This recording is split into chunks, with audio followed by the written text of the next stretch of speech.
بأسمى خصال التآخي الديني اعتاد أبناء القدس القديمة على التعايش في حارات وصفت بالمختلطة، وحارة النصارى إحدى أكبر الأحياء المقامة داخل السور في شقه الشمالي.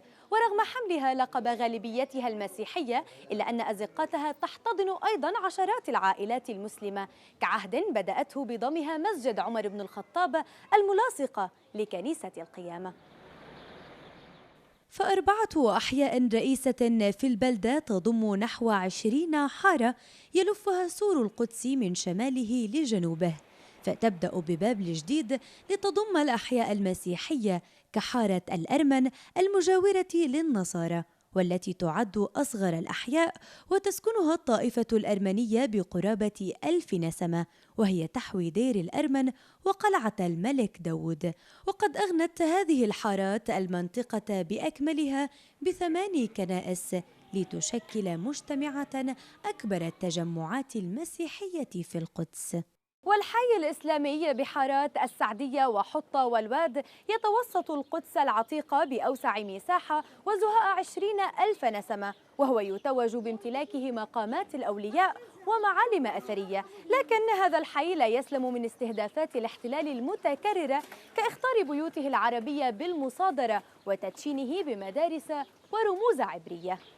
فبخطوات تسلكها إلى المسجد الأقصى جنوباً تستقبلك حارات الحي الممتدة من باب العمود على نحو 67 دنماً، كحارة الغوانمة والسعدية التي تمتاز بمسجد المأذنة الحمراء والمدرسة الصالحية الأيوبية.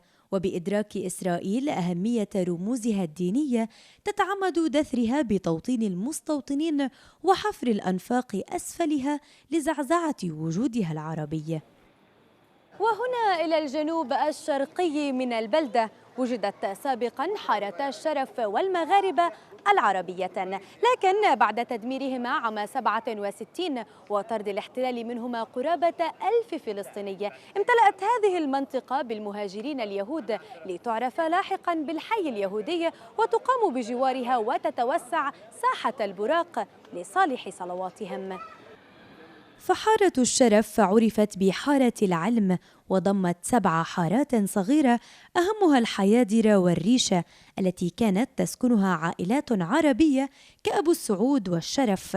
وبعد أن استوطنها 19,000 يهودي أمست حياً كاملاً لهم، وبني فيها كنيس الخراب اليهودي ومحلات تجارية.